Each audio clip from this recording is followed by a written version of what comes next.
se me odi so topo que le yusu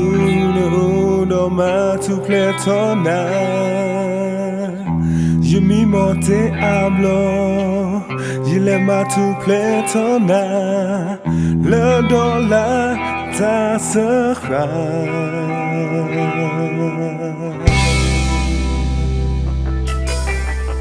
je hale pole me pico me fe que le Jesús no ma tu pletona je na hu te hablo no mata lo bui loto le lo yi fa cagnona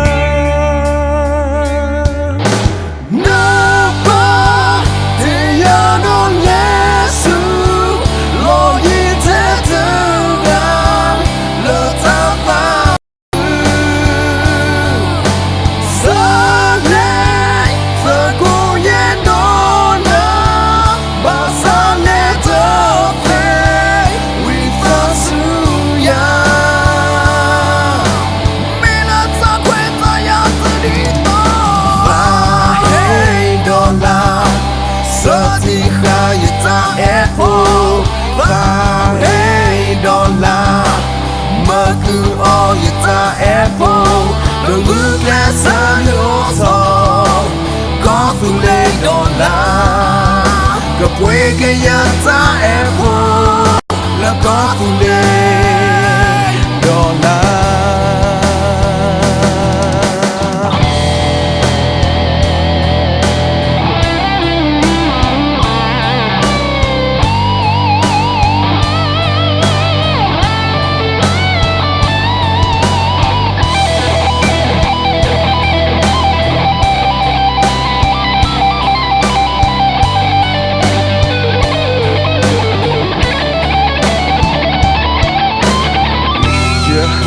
pole me pico me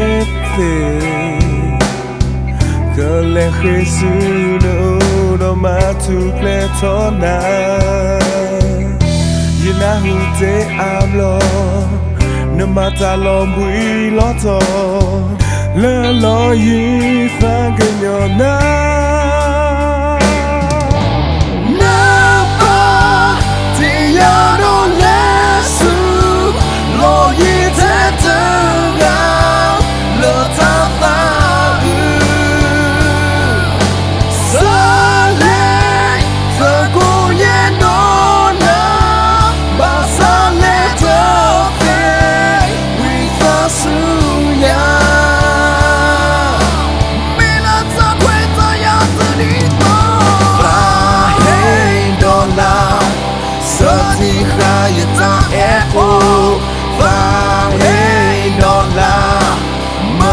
all your time apple